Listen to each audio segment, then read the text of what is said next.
ശബരിമല ശ്രീകോവിലെ ദ്വാരപാലക ശില്പങ്ങളും അതോടൊപ്പം കട്ടിളപ്പടികളിലെ സ്വർണവും കട്ട് വിറ്റു എന്ന് ബോധ്യമായതോടുകൂടി ഇത് സംബന്ധിച്ച അന്വേഷണം രാഷ്ട്രീയ നേതൃത്വത്തിലേക്ക് എത്താതിരിക്കാനുള്ള ശ്രമങ്ങളിലാണ് ഇപ്പോൾ കേരള ഗവൺമെന്റ്. 6 ആഴ്ചയ്ക്ക് അന്വേഷണത്തിന്റെ റിപ്പോർട്ട് നൽകണമെന്ന് ഹൈക്കോടതി ആവശ്യപ്പെട്ടിരിക്കുക. കേസ് രജിസ്റ്റർ ചെയ്ത് അന്വേഷണം നടത്താൻ നിർദ്ദേശിച്ചു കഴിഞ്ഞു. അതായത് ശബരിമലയിലെ മോഷണം സംബന്ധിച്ച്, കവർച്ച സംബന്ധിച്ച് ഉണ്ടായ വിവരങ്ങളെല്ലാം ശരിയാണ് എന്ന് വിജിലൻസിന്റെ റിപ്പോർട്ടിലൂടെ വ്യക്തമായിരിക്കുകയാണ്. കോടതി അത് കൃത്യമായിട്ട് ചൂണ്ടിക്കാണിക്കുകയും ചെയ്തിട്ടുണ്ട്. ഇപ്പൊ സർക്കാരിന് വേണ്ടത് എങ്ങനെയെങ്കിലും ദേവസ്വം ബോർഡിലേക്കും അതിനു മുകളിൽ ദേവസ്വം മന്ത്രിയിലേക്കും പിന്നീട് കേരള സംസ്ഥാന സർക്കാരിലേക്കും ഇത് സംബന്ധിച്ച അന്വേഷണം എത്തിപ്പെടരുത്. അതിനുള്ള കുറുക്കുവഴികൾ അന്വേഷിച്ച് നടക്കുകയാണ് ഗവൺമെന്റ്. ദേവസ്വം ബോർഡിന് ഈ വക ഏർപ്പാടുകളുമായിട്ട് ബന്ധമില്ലെന്ന് മുഖ്യമന്ത്രി പിണറായി വിജയൻ നേരത്തെ തന്നെ പറഞ്ഞു കഴിഞ്ഞു. ഇപ്പോഴത്തെ ദേവസ്വം മന്ത്രി വി എൻ വാസവൻ, നേരത്തെ ആ വകുപ്പ് കൈകാര്യം ചെയ്തിരുന്ന കടകംപള്ളി സുരേന്ദ്രൻ, ഇവരൊക്കെ കൈയൊഴിഞ്ഞു. അതോടൊപ്പം മുമ്പുണ്ടായിരുന്ന ദേവസ്വം ബോർഡ് പ്രസിഡന്റുമാരും ഞങ്ങളൊന്നും പറഞ്ഞില്ലേ രാമനാരായണ എന്ന ഒരു നിലപാട് സ്വീകരിച്ചിരിക്കുകയാണ്. പിന്നെ ആരാണ് ഇക്കാര്യത്തിലെ പ്രതികൾ? 8-9 ജീവനക്കാർ മാത്രമാണോ? മുകൾ തട്ടിലുള്ളവർ അറിയാതെ എങ്ങനെയാണ് ഈ തരത്തിലുള്ള വലിയ കവർച്ചകൾ നടക്കുക? അതാണ് ശബരിമലയെ സ്നേഹിക്കുന്ന ഭക്തജനങ്ങളുടെ മനസ്സിലുയരുന്ന പ്രധാനപ്പെട്ട ചോദ്യം. ഇതിപ്പോ ഒരു പോക്കറ്റിലോ തുണിസഞ്ചിയിലോ ആക്കിക്കൊണ്ട് കടത്തിക്കൊണ്ട് പോകാവുന്ന ഒന്നും അല്ലല്ലോ ഇവിടുന്ന് മോഷണം പോയിരിക്കുന്നത്.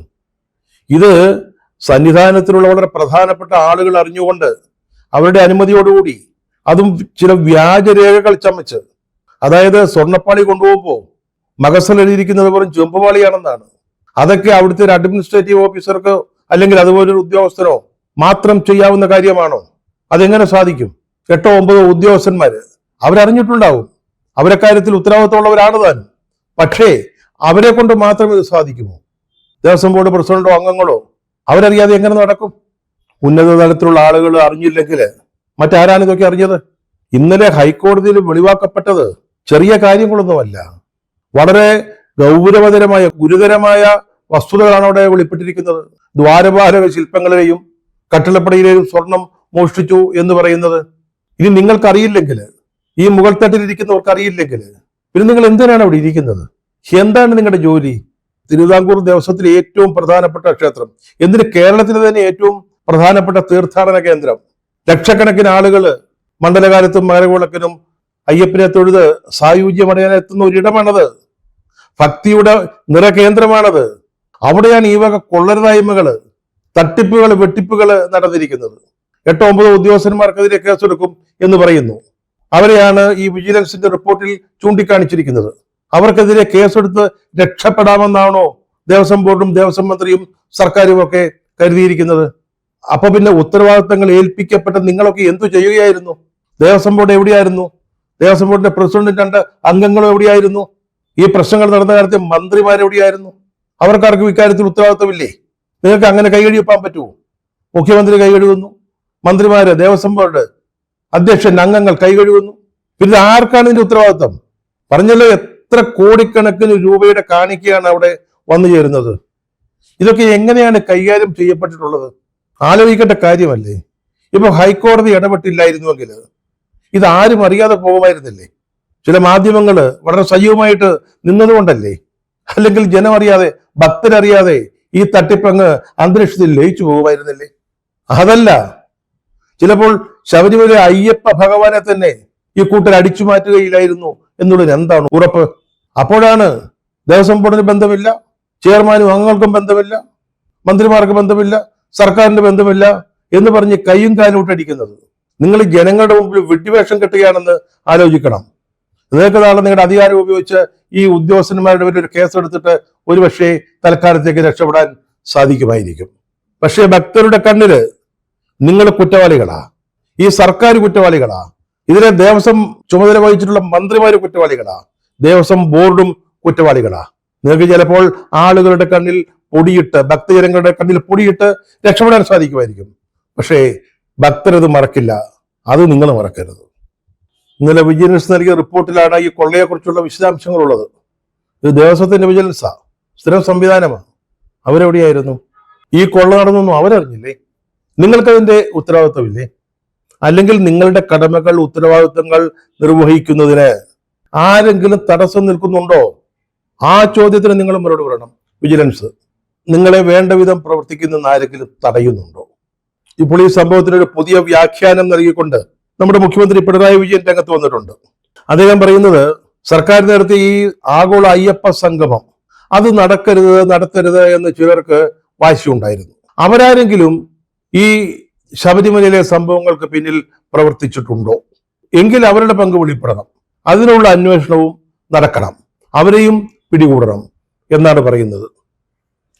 എന്തൊരു കാര്യമാണ് മുഖ്യമന്ത്രി പറയുന്നത്. 2019 നടന്ന കൊള്ളയെക്കുറിച്ചാണ് ഇവിടെ നമ്മൾ ചർച്ച ചെയ്യുന്നത്. അതിനെക്കുറിച്ചാണ് അന്വേഷിക്കാൻ പ്രത്യേക അന്വേഷണ സംഘത്തെ ഹൈക്കോടതി നിയോഗിച്ചിരിക്കുന്നത്. ഇപ്പൊ നമ്മുടെ ബഹുമാനപ്പെട്ട മുഖ്യമന്ത്രി പറയുകയാണ്, 1-1.5 മാസം മുമ്പ് നടന്ന ഈ അയ്യപ്പ സംഗമം നടത്താതിരിക്കുന്നതിന് ആരോ ശ്രമിച്ചെന്നും അവരാണ് ഇതിന്റെ പിന്നിലെന്നും. അവരാരെങ്കിലും ഈ ദ്വാരപാലക ശില്പങ്ങൾ എടുത്തുകൊണ്ട് പോയിട്ട് ഇങ്ങനൊരു കേസ് ഉണ്ടാക്കിയെന്നാണോ അങ്ങ് പറയുന്നത്? ഇങ്ങനെയൊക്കെ പറയാമെങ്കിൽ, അതായത് 2019 സംഭവങ്ങൾക്ക് പിന്നിൽ ഇപ്പോ നടന്ന അയ്യപ്പ സംഗമത്തെ തടയാൻ ശ്രമിച്ചവരാണ് എന്ന് പറയാമെങ്കിൽ, നാളെ ചിലപ്പോൾ ഗത്യന്തരമില്ലാതെ വന്നാൽ ഈ ദ്വാരപാലകന്മാര് സ്വയം മലയിറങ്ങി ബസ് പിടിച്ച് ചെങ്ങന്നൂരിലെത്തി അവിടുന്ന് ചെന്നൈ മെയിൽ കയറി ചെന്നൈയിലെത്തിയതാണെന്ന് പറയേണ്ടി വരും. ചിലപ്പോൾ പറയും. അതാണ് ഈ സാഹചര്യം. ഉത്തരവാദിത്തങ്ങൾ ഏറ്റെടുക്കാൻ ഗവൺമെന്റ് തയ്യാറാകുന്നില്ല, മന്ത്രി തയ്യാറാകുന്നില്ല, ദേവസ്വം ബോർഡ് തയ്യാറാകുന്നില്ല. ഞാനൊന്നും അറിഞ്ഞില്ലേ എന്ന മട്ടിലെങ്ങനെ നിൽക്കുകയാണ്. ഈ പദവിയുടെയൊക്കെ പത്രാസ് അനുഭവിച്ചുകൊണ്ട് ജീവിച്ചാൽ പോരാ. ഉത്തരവാദിത്തങ്ങൾ നിർവഹിക്കാൻ പഠിക്കണം. അല്ലെങ്കിൽ തള്ളിപ്പറയരുത് താഴെയുള്ളവരെ. നിങ്ങൾ അറിഞ്ഞിട്ടില്ലെങ്കിൽ, നിങ്ങൾ അറിയാതെയാണ് ഇത് ചെയ്തതെങ്കിൽ നിങ്ങൾക്ക് ആ സ്ഥാനത്തിരിക്കാൻ യാതൊരു യോഗ്യതയുമില്ല. നിങ്ങളെ ഒരു കഴകത്തില്ലാത്തവരാണെന്ന് പറയേണ്ടി വരും. ദയവ് ചെയ്ത് ഈ നിങ്ങൾ അറിഞ്ഞിട്ടില്ലെങ്കിൽ, അങ്ങനെയാണ് പറയാൻ ഉദ്ദേശിക്കുന്നെങ്കിൽ ദയവ് ചെയ്ത് രാജിവെച്ച് പുറത്തു പോകണം. പറഞ്ഞല്ലോ, എങ്ങനെ അവിടെ ഇരിക്കും?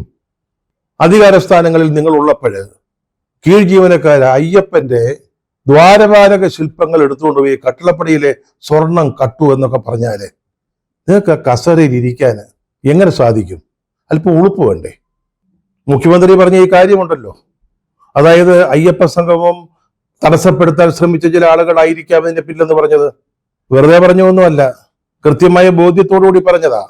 അത് ഈ കേസ് അന്വേഷിക്കുന്ന കേരള പോലീസിലെ ADGPയുടെ കീഴിലുള്ള അന്വേഷണ സംഘത്തിനുള്ള പരോക്ഷമായ നിർദ്ദേശമാണ്. ഇതും കൂടെ അന്വേഷിക്കണം, ഇവരെ കൂടെ ഇതിന്റെ ഉള്ളിലേക്ക് കൊണ്ടുവരണം എന്ന് പറയുന്നത്. പക്ഷേ ശ്രീ പിണറായി വിജയൻ, ഇത് നിങ്ങളുടെ പൊളിറ്റിക്കൽ സെക്രട്ടേറിയറ്റിൽ നിന്ന് പറയുന്നതനുസരിച്ച് നടക്കുന്ന ഒരു അന്വേഷണമല്ലിത്. ഇത് ഹൈക്കോടതി അവരുടെ മേൽനോട്ടത്തിൽ, നേരിട്ടുള്ള മേൽനോട്ടത്തിൽ നടത്തുന്ന അന്വേഷണമാണ്, പ്രത്യേക അന്വേഷണ സംഘമാണ്. ഇനി അതിനകത്ത് നിങ്ങൾ ആരെങ്കിലും ഇടപെടാൻ പോയാൽ, നിങ്ങളുടെ പൊളിറ്റിക്കൽ സെക്രട്ടറി അത് നിയന്ത്രിക്കാൻ ശ്രമിച്ചാൽ, ഈ അന്വേഷണം നടത്തുന്നവരൊക്കെ വിവരമറിയും. അത് അവർക്ക് നന്നായിട്ട് അറിയാം.